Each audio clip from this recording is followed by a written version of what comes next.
3 বছৰ অতিক্ৰম কৰিলে বা সম্পূৰ্ণ হ'ল যে তৃতীয় বড়ো চুক্তি আপোনালোক সন্তুষ্ট নে?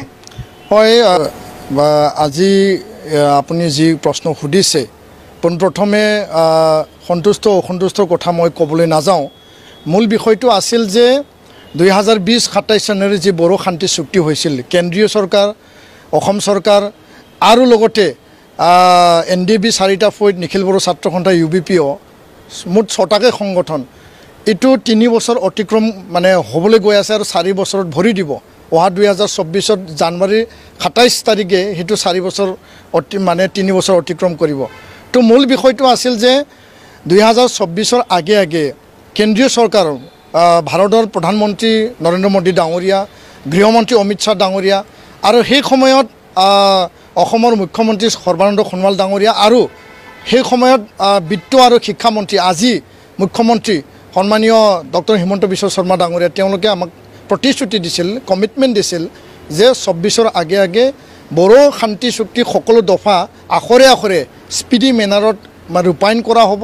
কিন্তু আজি চুক্তি চলি আছে, ৰূপায়ণৰ কাম চলি আছে, আমি বন্ধ হৈছে বুলি কোৱা নাই বা নাই হোৱা বুলি আমি কোৱা নাই।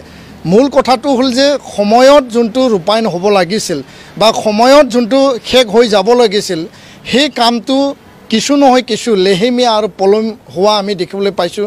যেনেকৈ শোণিতপুৰ বিশ্বনাথক অন্তৰ্ভুক্তি যি গাঁও অন্তৰ্ভুক্ত আছিল বড়ো অধ্যুষিত অঞ্চল সেইটো 60টা পেকেজ মুখ্যমন্ত্ৰী ডাঙৰীয়াই ঘোষণা কৰিছিল যোৱা 26 জানুৱাৰীত। সেইটো এতিয়া মাত্ৰ 41খন গাঁওহে তাত অন্তৰ্ভুক্ত কৰা হৈছে আৰু বহুখিনি গাঁও আছে আমি বিচৰা নাই যিবিলাক জটিল এৰিয়া, যিবিলাক জটিলতা আছে, য'ত ডিছপুট আছে সেইবিলাক আমি বিচৰা নাই। য'ত সহজ আছে, য'ত বড়ো অধ্যুষিত গাঁও বুলি আমি লিখা আছে সেইখিনি গাঁও অন্তৰ্ভুক্ত কৰা কাম আমাৰ যি প্ৰধান দাবী আছিল, যে প্ৰধান আমাৰ মূল বিষয় আছিল আমি অসমৰ ভিতৰতে থাকিম, অসমৰ বুকুত থাকি পেলাই বিটিআৰ যি 6 শিডিউল 6টা অনুসূচিত তাত বড়ো জাতি সৰ্বাংগীন ভাষা, কলা, সংস্কৃতি, শিক্ষা দীক্ষা আৰু লগতে আটাইতকৈ এই 3টা দশক যি সশস্ত্ৰ সংগ্ৰাম, গণতান্ত্ৰিক সংগ্ৰাম হ'ল এই সংগ্ৰামৰ মূল কথাটোৱে আছিল যে সাংবিধানিক ৰক্ষা কৱচ আৰু লগতে আমাৰ যি ৰাজনৈতিক অধিকাৰ। তো এই বৃহৎ অঞ্চলখন আমি উন্নয়নত ইয়াত যিখিনি জাতি জনগোষ্ঠী আছে বড়ো লগতে তেওঁলোকে যাতে একেলগে আগুৱাই যাব পাৰোঁ, সকলোকে আমি বিগ ব্ৰাদাৰ হিচাপে লৈ যাব পাৰোঁ, তাকে আমি কামনা কৰোঁ। নিশ্চয়কৈ। আৰু দেখা পোৱা গৈছে যিহেতু আপুনি ইতিমধ্যে কৈছে ৰূপায়ণৰ কাম কিছু আপোনালোকে হৈ আছে বুলি কৈছে যদিও সম্পূৰ্ণৰূপে সন্তুষ্ট নহয়। 24 লোকসভা নিৰ্বাচন যিহেতু আগত আছে, এপছুক আমি দেখিছোঁ যিহেতু বৰ্তমান প্ৰমোদ বড়ো UPPL তেখেত এপছুৰ পৰাই যোৱা আৰু তাত যেহেতু চৰকাৰখনো চলি আছে, কাউন্সিলৰ চৰকাৰ চলি আছে, গতিকে তেনে ক্ষেত্ৰত এপছুৰ ৰোল 24 ইলেকশ্যনত এবাৰ কি হ'ব, নিৰ্বাচনত কি হ'ব? নাই, ৰাজনীতিক কথা কোৱা আগতে মই আগৰ কথাটো লৈ আকৌ 2 লাইন কৈ ল'ব বিচাৰিছোঁ যে কাৰ্বি আংলঙৰ যি ST হিলৰ কথা আছিল সেইটো এতিয়ালৈকে 17টা বছৰত হাগ্ৰামা মহিলাৰী ডাঙৰীয়া আছিল, তেওঁৰ নেতৃত্বত এইটো নহ'ল। পুনৰ এইটো বিষয়টো অনা হ'ল, চুক্তিত অনা হ'ল, কিন্তু এই বিষয়টো এতিয়া পাৰ্লিমেণ্টত পেণ্ডিং হৈ আছে।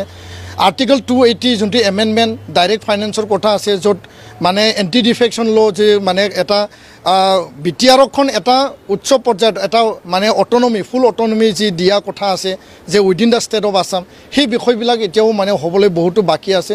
তো আমি দাবী কৰিছোঁ যে কেন্দ্ৰীয় চৰকাৰে তুৰান্ত যি কমিটমেণ্ট দিছিল সেই কমিটমেণ্ট মতে কাম কৰিব লাগে। আৰু যদি কমিটমেণ্ট মতে কাম নহয়, ৰাইজৰ মতামত আমি সংগ্ৰহ কৰিম, ৰাইজৰ অপিনিয়ন ল'ম আৰু ইয়াৰ কাৰণে আমি কেন্দ্ৰীয় চৰকাৰ, ৰাজ্য চৰকাৰক কৈছোঁ যে দায়িত্ব সহকাৰে আপোনালোকে পালন কৰক, সময়ত ৰূপায়ণ কৰক, অন্যথা আমি বিকল্প পন্থা ল'বলৈ আমাৰ বাধ্য হ'ব। আমি চৰকাৰক আমি মানে হুমকি দিব বিচৰা নাই, আমি সৌহাৰ্দ্যপূৰ্ণ এটা আলোচনাৰ মাজত বিষয়টো নিষ্পত্তি হ'ব লাগে, সেইটোৱে আমি দাবী জনাইছোঁ। বিকল্প পন্থাটো আপোনালোকে কৈছে কাৰণ নিৰ্বাচনলৈ বেছি দিন নাই আৰু বিভিন্ন ক্ষেত্ৰত হৈ আছে যে আমি যদি চাওঁ লোকসভা সমষ্টি 2টা সমষ্টিৰ কথা আহে, কোকৰাঝাৰৰ কথা আহে, দৰং ওদালগুৰিৰ কথা আহে, গতিকে তেনে ক্ষেত্ৰত আপোনালোকে দাবী কি থাকিব, লোকসভা কেন্দ্ৰিক কিবা দাবী থাকিব নেকি আপোনালোকৰ? নাই, এই বিষয়টো যোনটো ৰাজনীতিক এতিয়া মানে যি সময় যোনটো 2024 লোকসভা নিৰ্বাচন আহি আছে আৰু এই সময়ত নিখিল বড়ো ছাত্ৰ সন্থা যিহেতু জাতীয় সংগঠন, যিহেতু আমি ছাত্ৰ সংগঠন অৰাজনৈতিক সংগঠন, কিন্তু কথাটো হ'ল যে বিগত 3টা দশকত যেতিয়াই বড়ো আন্দোলন হৈছিল, বড়ো জাতিৰ সংগ্ৰাম, জাতীয় সংগ্ৰাম হৈছিল, সেই সময়ত নিখিল বড়ো ছাত্ৰ সন্থা ৰাজনৈতিক আৰু সাংবিধানিক অধিকাৰ আৰু এই যে বড়ো সমস্যা সমাধানৰ কাৰণে আমি সক্ৰিয় ভূমিকা ৰাজনৈতিকভাৱে আমি ল'ব লগা বাধ্য হৈছিল। আৰু আজি যেহেতু চুক্তি ৰূপায়ণৰ এটা বিষয় আছে, সেই বিষয়টোলৈ সমাধান যদি হ'ব লাগে ৰাজনৈতিকভাৱেই হ'ব। তো ইয়াৰ কাৰণে আমি বিচাৰোঁ যে কোকৰাঝাৰ যোনটো লোকসভা সমষ্টি, সেই সমষ্টিটো যোৱাটো 10টা বছৰত অবড়ো বা ইয়াত হত্যা হিংসা বিভিন্ন পৰিৱেশ এটা সৃষ্টি কৰি পেলাই এটা বড়ো অনাবড়োৰ মাজত সংঘাত আনি পেলাই নৱ কুমাৰ শৰণীয়া ডাঙৰীয়াই যি ধৰণে ইয়াত মানে জিকি অহা এটা পৰিকল্পনা তেওঁ কৰিলে। তো আগন্তুক দিনত বড়ো জাতীয় দল সংগঠন বড়ো জনগণ ঐক্যভাৱে আৰু বড়োলেণ্ডত বিটিআৰত বসবাস কৰা 35 লক্ষ জনসংখ্যা একেলগে আমি বিগ ব্ৰাদাৰ হিচাপে সকলোকে আগুৱাই লৈ যাই পেলাই ৰাজনৈতিকভাৱে সকলোকে অধিকাৰ দিয়া, সকলোকে মানে উন্নয়ন কৰা, সেই দিশটো চাই পেলাই কোকৰাঝাৰ লোকসভা সমষ্টিত এইবাৰ নিখিল বড়ো ছাত্ৰ সন্থাই আমি আহ্বান জনাইছোঁ, সকলোকে আমি মানে আহ্বান জনাইছোঁ যে ইয়াত বড়ো জনগোষ্ঠীৰ পৰা ভাল সুযোগ্য এজন ব্যক্তি যোনে নেকি সকলো জাতি জনগোষ্ঠী লগতে বড়ো জনগণৰ সৰ্বাংগীন উন্নয়নৰ কাৰণে কাম কৰিব। কাৰণ 543টা ভাৰতবৰ্ষৰ যি পাৰ্লিমেণ্ট MP সমষ্টি তাত এটাই মাত্ৰ বড়োসকল জিকিব পাৰে আৰু স্বাধীনতা কালৰ পৰা জিকি আহিছে। সেইটো যোৱা 10টা বছৰত আমি হেৰাইছোঁ আৰু ইয়াৰ উপলব্ধি আমি কৰিছোঁ। তো ইয়াৰ কাৰণে বড়োসকলে জিকিব পৰা এটাই সমষ্টি আছে।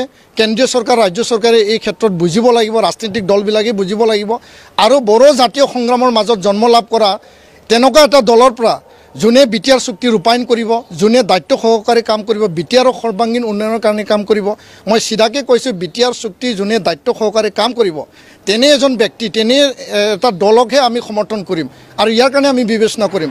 আৰু সমান্তৰালভাৱে দৰং ওদালগুৰি সমষ্টি যোনটো থাকিব, শোণিতপুৰ যোনটো থাকিব, লখিমপুৰ আৰু কাজিৰঙা যোনটো নতুনকৈ আৰু গুৱাহাটী, সেই 5টা লোকসভা সমষ্টিত বড়োসকল তাত ফেক্টৰ হয়, ডিচাইডিং ফেক্টৰ হয়।